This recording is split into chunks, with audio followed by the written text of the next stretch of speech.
নমস্কার বন্ধুরা, শঙ্করী কিচেনে সকলকে স্বাগত। আজ শেয়ার করব পুরনো দিনের একটা রান্না, চুনো মাছের বাটি চচ্চড়ি। গরম ভাতের সাথে কিন্তু এই চুনো মাছের বাটি চচ্চড়ি খেতে দারুণ লাগবে। খুবই সাধারণ উপকরণ, অথচ খুবই টেস্টি। ঘরোয়া একটা রান্না। আমার মতো করে এই রকম চুনো মাছের বাটি চচ্চড়ি করে খেয়ে দেখবেন। আশা করছি আপনাদের খুবই ভালো লাগবে। আপনাদের একটু কাছের থেকে দেখিয়ে দিলাম এটা কেমন হয়েছে। চলুন রেসিপিটা শুরু করা যাক। এখানে আমি 300 গ্রাম মৌরলা মাছ নিয়েছি। মাছটা খুব ভালো করে ধুয়ে বেছে নিয়েছি।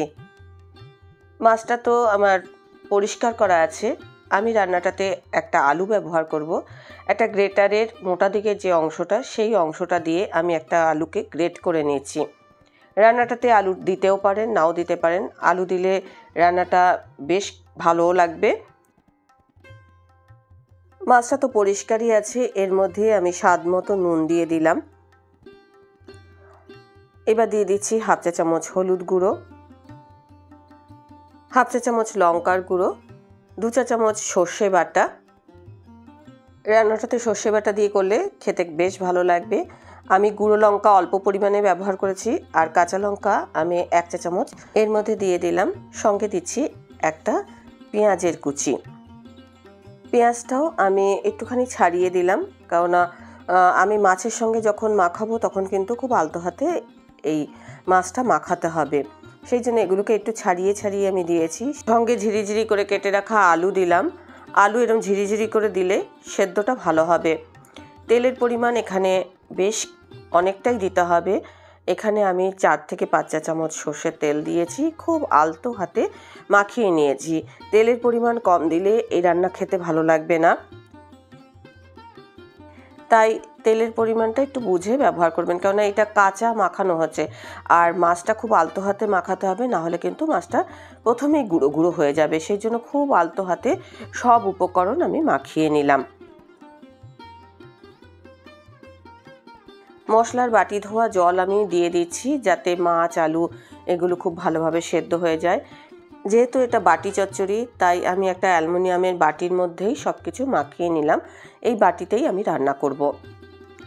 আমি আরও একটু সর্ষের তেল দিয়ে দিলাম, কেননা এই রান্নায় একটু তেলের পরিমাণটা বেশিই লাগবে। আরও 2 চা চামচ সর্ষের তেল দিয়েছি, আর চেরা কাঁচা লঙ্কা দিয়ে দিচ্ছি 4-5টা। ঝাল আপনারা যে যার স্বাদ অনুযায়ী ব্যবহার করবেন। রান্না করবার জন্য মাছটা একেবারে রেডি।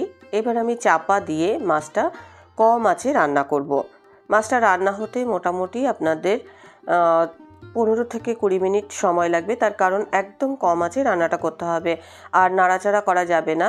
একদম আপনারা একটা টাইম বুঝে ঢাকনাটা খুলে দেখবেন। যদি দেখেন যে উপর থেকে তেল বেরিয়ে আসে, তাহলে বুঝবেন এটা রান্নাটা হয়ে গেছে। আমি একটুখানি নাড়াচাড়া করে দিলাম। দেখলাম আলু মাছ এগুলো সব সেদ্ধ হয়ে গেছে, আর একদম তেল চকচকে হয়ে আছে। রান্নাটা একেবারে রেডি হয়ে গেল। গরম গরম ভাতের সাথে এটা পরিবেশন করুন, খেতে খুব ভালো লাগবে। পুরনো দিনের একটা রান্না। রেসিপিটা ভালো লাগলে অবশ্যই একটা লাইক দেবেন, প্রচুর প্রচুর শেয়ার করবেন। আমার চ্যানেলটা ভালো লাগলে অবশ্যই সাবস্ক্রাইব করে আমার পাশে থাকবেন। আজকের রেসিপি এই পর্যন্ত। দেখা হবে নতুন কোনো রেসিপি নিয়ে, নতুন কোনো এপিসোডে। এতক্ষণ আমার সঙ্গে থাকার জন্য অনেক অনেক ধন্যবাদ। দেখুন তেলটা কিন্তু ওপর থেকে দেখা যাচ্ছে, একদম ড্রাই হয়ে যাবে।